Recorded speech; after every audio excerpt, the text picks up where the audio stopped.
अस्सलाम वालेकुम, good morning. आप सबका मेरे चैनल पे वापस से स्वागत है। तो ये है गोल्ड का चार्ट।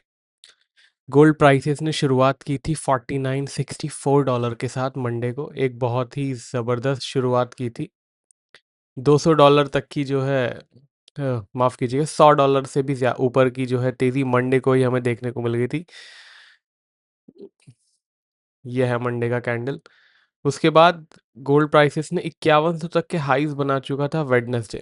बट थर्सडे जो एक बहुत क्रिस्पी सेलिंग जिसे कहते हैं ना, एकदम फ्लैश सेलिंग, ये सारी की सारी रेड कैंडल जो है, ये सारी 90% of this candle was being written in US session. और वो भी 8:30 9:30 के आसपास की कैंडल है। मुझे ये इसलिए याद है बिकॉज ये हमारा यहाँ पे बाई सिग्नल चल रहा था, इसलिए मुझे ये वाली कैंडल का पूरा जो है स्ट्रक्चर याद है। 50 75 77 चल रहा था और उसके बाद ही फ्लैश क्रैश हुआ और लोज बने गोल्ड प्राइसेस के 48 78।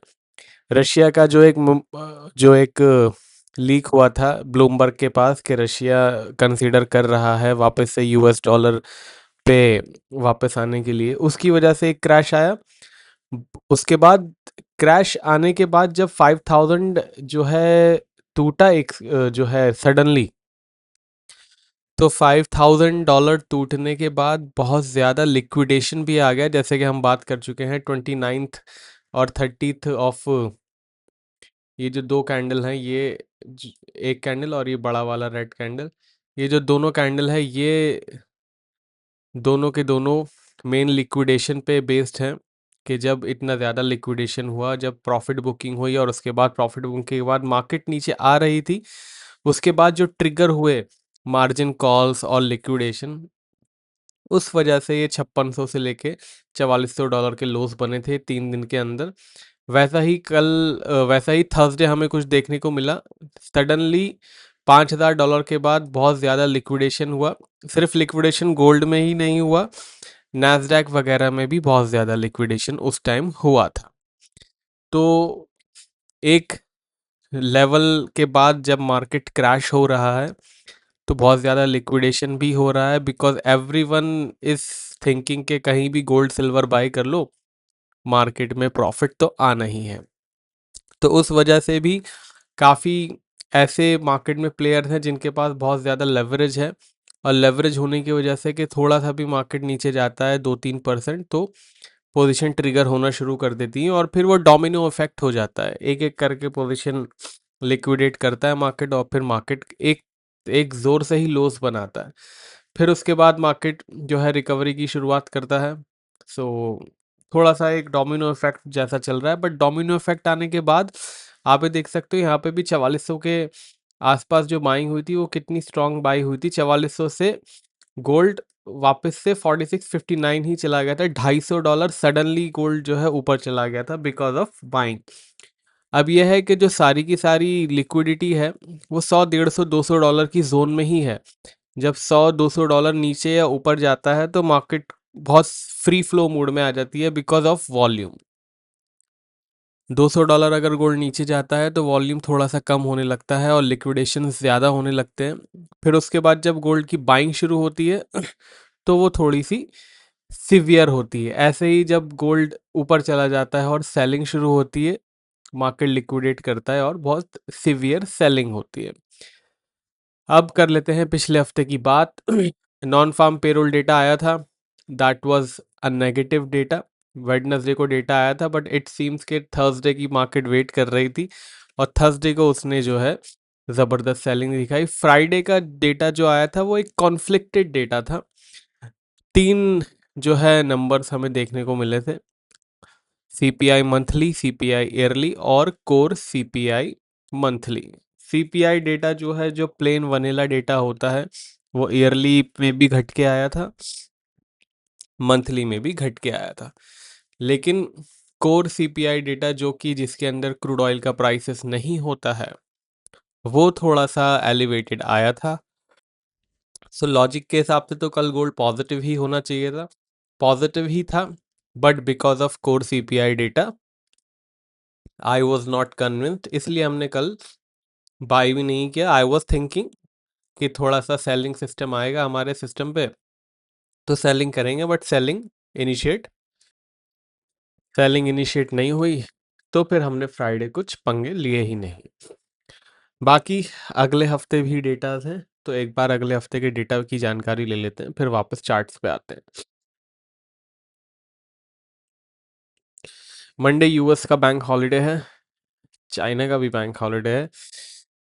डोनाल्ड ट्रम्प जी को पता होता कि चाइना का भी बैंक हॉलिडे है, तो अमेरिका की छुट्टी कैंसिल कर देते। Anyways, that was a part of joke. उसके बाद ट्यूसडे क्लेमेंट काउंट चेंज है, यानी कि अनएम्प्लॉयमेंट क्लेम्स कह सकते हैं इनका, या फिर नॉन फार्म पेरोल डेटा भी कह सकते हैं। उसके बाद कनाडा का सीपीआई डेटा है। अगर कनाडा के जो पेयर में आप ट्रेडिंग करते हो, then it will be useful for you. Empire state manufacturing data है वेडनेसडे को। किवीज का मॉनेटरी पॉलिसी है न्यूजीलैंड का। उसके बाद ब्रिटेन का सीपीआई डेटा है, that will be important. Market is expecting के कम होके आएगा, एंड 0.4 कम होके आएगा। Okay, could be wishful thinking. Durable goods और कोर ड्यूरेबल गुड्स डेटा है। एफएमसी मीटिंग मिनट्स आएंगे। उसके बाद थर्सडे को अनएम्प्लॉयमेंट क्लेम्स हैं। पेंडिंग होम सेल्स डेटा है। Home sales data last time बहुत ख़राब आया था, तो ध्यान दीजिएगा। उसके बाद फ्राइडे को रिटेल सेल्स है ब्रिटेन का। जर्मनी का मैन्युफैक्चरिंग सर्विसेज डेटा है। ब्रिटेन का मैन्युफैक्चरिंग सर्विसेज डेटा है, और यूएस की एडवांस जीडीपी है। कोर पीसी इंडेक्स है, मैन्युफैक्चरिंग है, सर्विस है, इनकम है, स्पेंडिंग है। अमेरिका ने तो सारे डेटा एक साथ ही डाल दिए। तो Friday will be very important. Friday को make sure you tune on the channel. So अगर अभी तक सब्सक्राइब नहीं किया है तो कर लीजिए। पेड सर्विसेज की जानकारी डिस्क्रिप्शन में है। तो ये आ गया वापस चार्ट हमारा। 5042 के आसपास बंद हुआ है। I was thinking the way market ने क्रैश किया था रशियन न्यूज़ पे, मुझे ऐसा लग रहा था कि $5000 तो शायद अब महीनों तक आएगा ही नहीं। बट अगेन, लगना होना और एनालिसिस होना टोटली दो डिफरेंट चीज़ें हैं। अगर हाँ, न्यूज़ ये कंफर्म हो गई कि रशिया, या फिर किसी रशिया के ऑफिशियल ने कह दिया कि yes we are considering to go back to US dollar, then you can expect $4000 in gold prices. But क्योंकि जस्ट वो एक मेमो लीक हुआ था और वो ब्लूमबर्ग के पास था, तो इसलिए सिर्फ एक फ्लैश क्रैश होके उसका उसका जो वैलिडिटी था उतना ही था। तो इसलिए ये है। अब बाकी अगले हफ्ते जीडीपी डेटा है। जिस तरीके से अनएम्प्लॉयमेंट रेट घटा है, नॉन फार्म पेरोल इतना स्ट्रांग आया है, मार्च में रेट कट होने की उम्मीद तो कम हो गई है, but GDP data will be very important. तो देखेंगे हम। बाकी रेजिस्टेंस और सपोर्ट गोल्ड का क्या है, चलिए देख लेते हैं। गोल्ड का सपोर्ट अनफॉर्चुनेटली $44 ही है। इसके नीचे गोल्ड जब जाएगा और क्लोजिंग देगा, तब प्रॉपर वीक जोन में आएगा। बट अक्टूबर 2023 के बाद से गोल्ड अभी भी वीकली एनालिसिस पे वीक जोन में नहीं आया है। तो ऑलमोस्ट 2.5 साल होने वाले हैं हमारे एनालिसिस के हिसाब से। Gold did not came in week zone yet. Resistance हमारा $5600 है। यस, कांट हेल्प इट, इतनी बड़ी रेंज ही है। अब अगर जो है रोज के $200-300 गोल्ड बढ़ेगा, तो जोन तो इतनी लंबी ही होगी। तो देयर इज दैट। सिल्वर पे चलते हैं, फिर आएंगे क्रूड ऑयल पे। यह है हमारी चांदी। थर्सडे को क्रैश हुई थी $84 से $74 पे, यानी 10% के आसपास क्रैश हो चुकी थी। अनफॉर्चुनेटली कहें कि फॉर्चुनेटली कहें कि सिल्वर में उतनी रिकवरी हो नहीं पाई है। गोल्ड को देखेंगे आप, तो गोल्ड में आपको एक स्ट्रॉन्ग कैंडल दिखेगा, बट सिल्वर में वो स्ट्रॉन्ग कैंडल गायब है। सिल्वर की जो अभी भी जो एक रिकवरी है, वैसी हो नहीं पाई है। Silver is still struggling. और हमने ये पिछले हफ्ते भी बात की थी कि जो सिल्वर का लोवेस्ट पॉइंट है, वो 6 फरवरी का है, ना कि 29-30 तारीख का। जैसे कि गोल्ड का है मंडे 2 फरवरी का लोवेस्ट पॉइंट है 4400।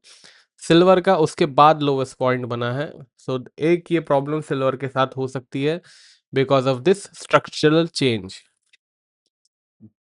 रेजिस्टेंस और सपोर्ट सिल्वर का क्या है? सिल्वर का सपोर्ट जो है वो है $64, $64। ये इसका जो लोज बना था, that will be the important barrier. वैसे भी सिल्वर ऑलमोस्ट जो है 30-35% नीचे है अपने पीक से, अनलाइक गोल्ड जो सिर्फ 10% नीचे है। 5600 से $5000 है, $5100 के आसपास मोरलेस 10% है। बट ये 122-120 के बाद $77 पे है, 30% से भी ज़्यादा नीचे है ये। तो ये एक चेंज है सिल्वर के नेचर में और गोल्ड के नेचर में। सपोर्ट रेजिस्टेंस देख लेते हैं। सपोर्ट जैसे कि मैंने आपको बताया $64 का है। रेजिस्टेंस है सिल्वर का $101 का। ट्रेंड इसका फ्लैट है, फ्लैट टू पॉजिटिव भी कह सकते हैं, बट हाँ $64 के नीचे ब्रीच होता है और क्लोजिंग दे देता है, देन एक्सपेक्ट $50। और मुझे लगता है कि $50 would be a fair value for silver and $4000 would be fair value for gold. अब चलते हैं क्रूड ऑयल की तरफ। यह है क्रूड ऑयल।